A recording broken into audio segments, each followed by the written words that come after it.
Welcome to Inside Visitor Management. Very, very excited today to have Gregory join me from Proxyclick.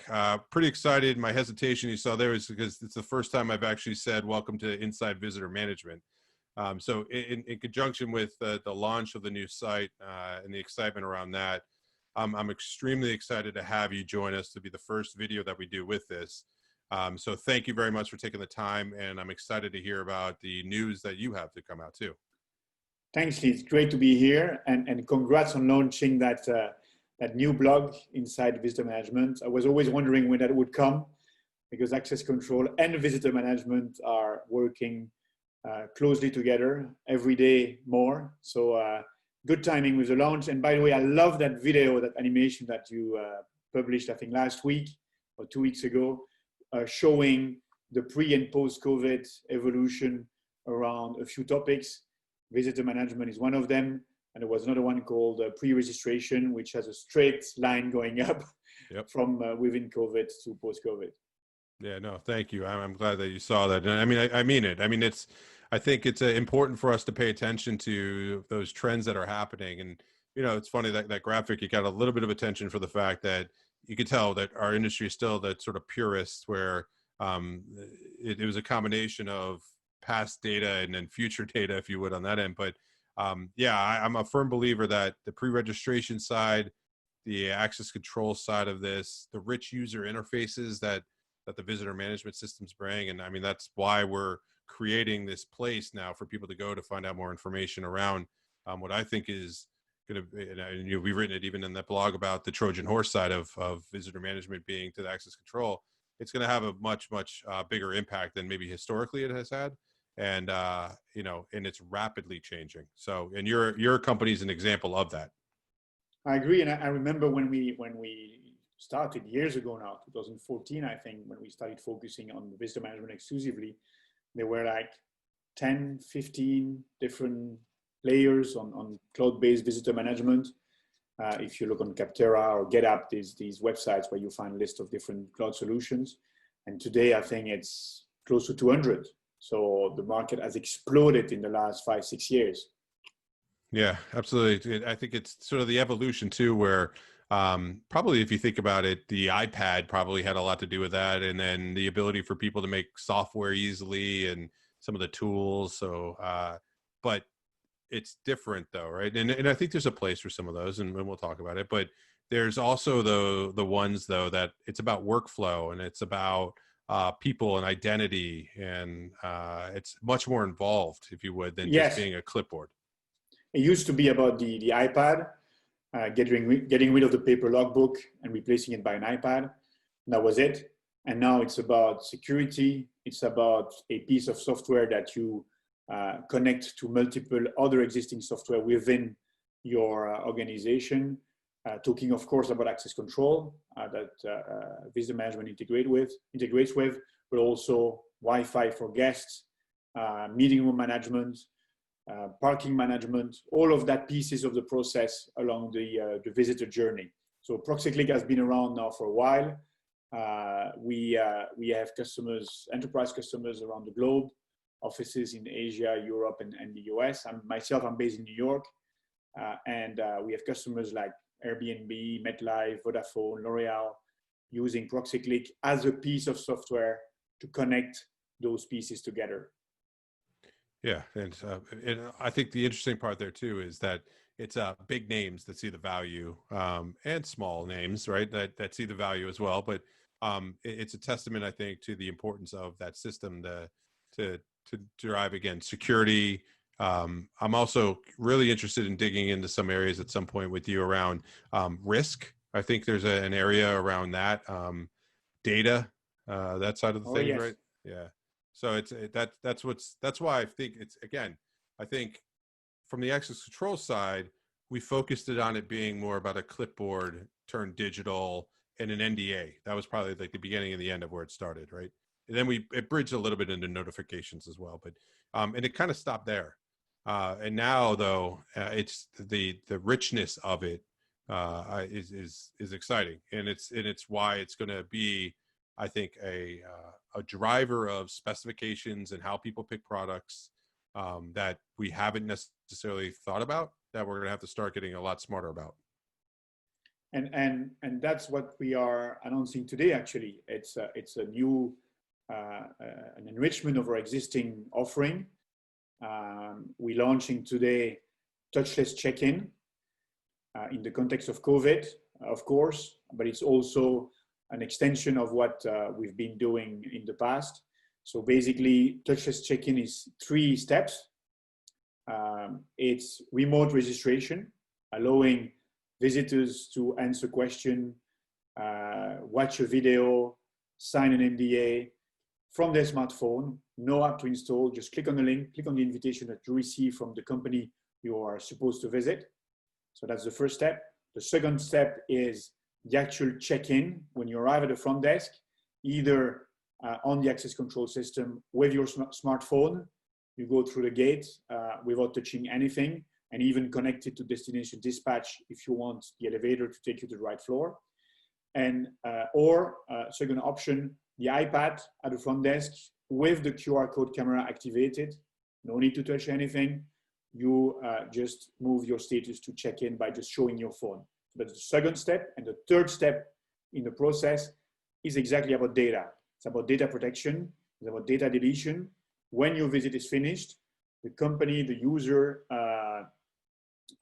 can decide to delete all the data that has been stored about that visit.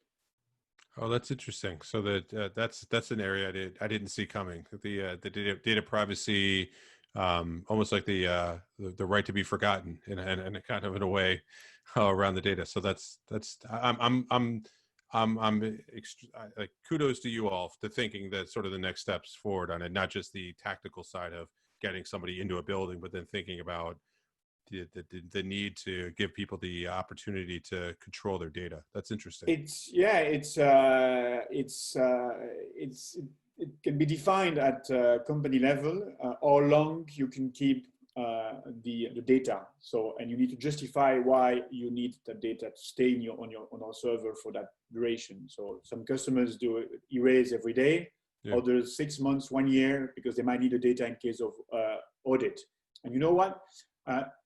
Different types of data have different deletion duration. That's also important. When you save data about ID, for instance, this should be deleted with a different frequency. Interesting. So, and what are you calling this? The product side? Does it have a different name, or you said touchless? It's an extension of the existing offering. We call it Touchless Check-in, but it's a sum of these 3 things. The actual product is remote registration for the part of pre-registration that you show in your graph as going up very steeply in terms of demand. So we've been noticing that, and that's actually what we're noticing on the market. So every day we're talking with these large companies. They're coming to us, and we have become an essential part of their business continuity plan. They need to understand, they need to protect their offices, they need to understand who was there and when and why. They need to be able to ask the questions before the visitor arrives. So we're having that discussions with them every day to help them get ready for the office re-entry. Very nice. And then as a user of it, and I believe I know the answer, but if you wouldn't mind to clarify, I don't have to download an app or anything, right? Or do I, or how does that all work? You don't. So as a visitor, you receive an email from your host asking you to pre-register, and you click on the link. It opens a mobile site, and you can then start answering questions. And the typical one in current context is, have you been exposed to people that have COVID? And if the answer is yes, then the workflow is different, and of course you're not accepted on site in that case, and the host is notified. We're trying to empower the host to manage his visitors as well, not to put all the weight on security and on the front desk in general. And what are your thoughts on because that workflow that you talked about, right? I'm guessing there's flexibility. It sounds like in how and what they have a choice, sort of the choose your own journey, if you would, of what goes on. Now, because this is sort of a new thing, what is your recommendation on people thinking through what they should do? See what I mean? Like how I got to believe like who within organizations, or do you have best practices? Like, what's the thoughts around? Because it's one thing to implement it, right? It's another thing to get people to use it, and that's another thing to set it up properly.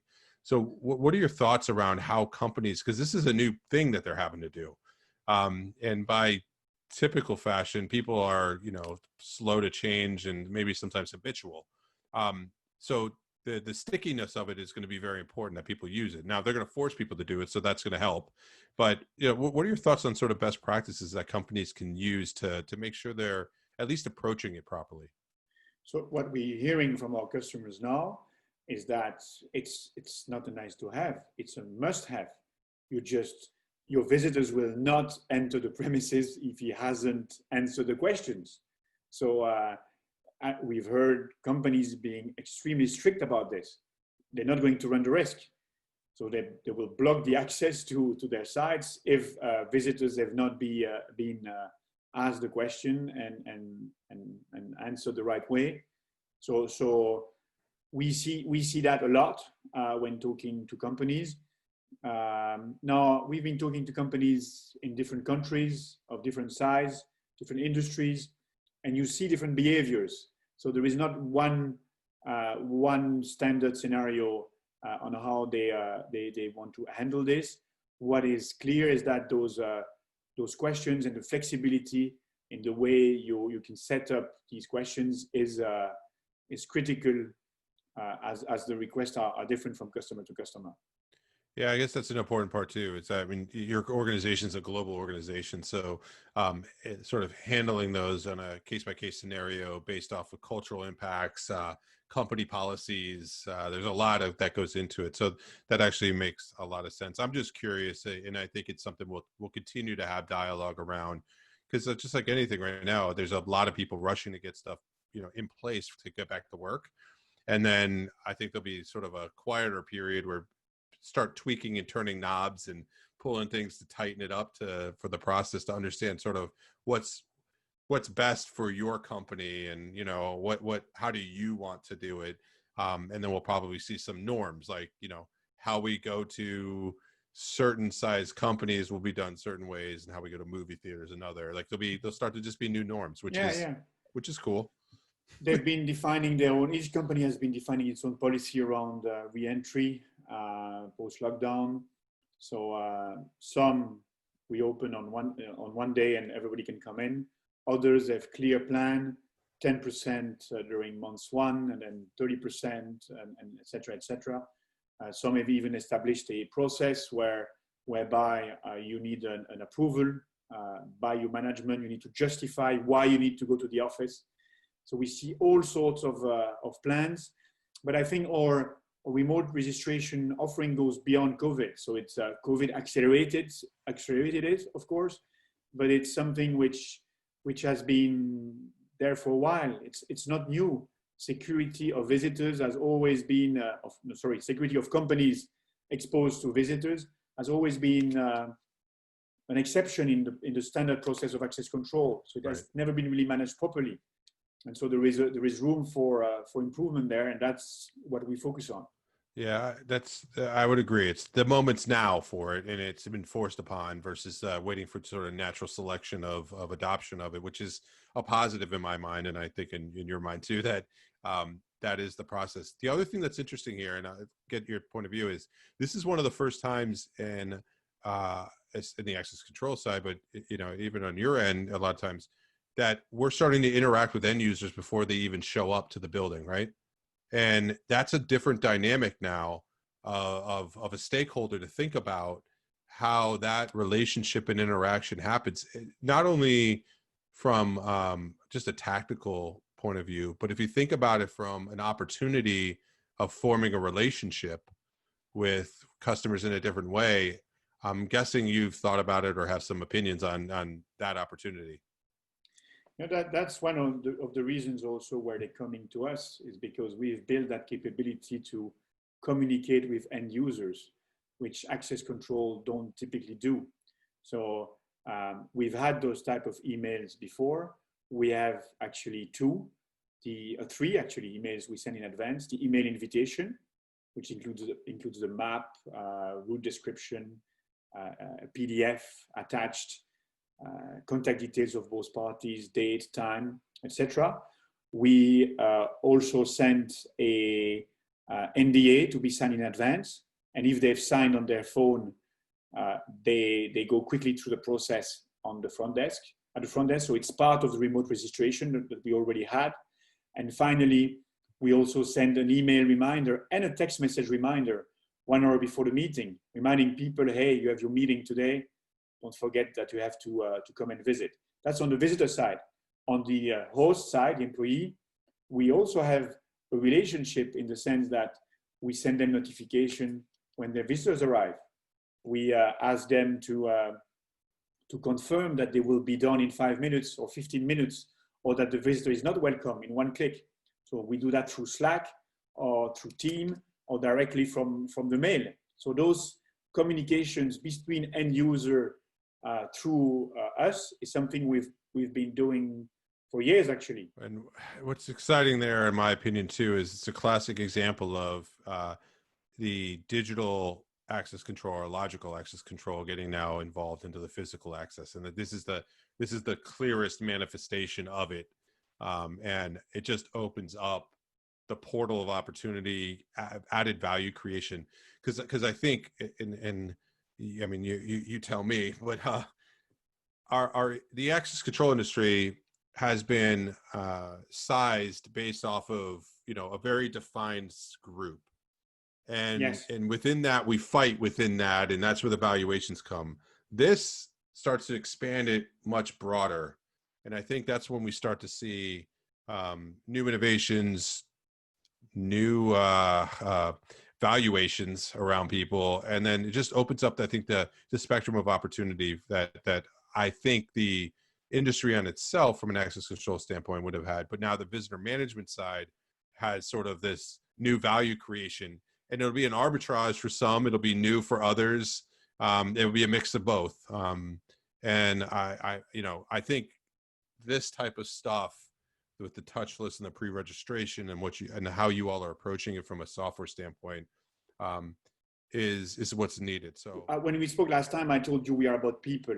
We focus on those people that are entering and exiting the buildings. Yep. So that is what matters, is creating those relationships with them in order to bring value to them.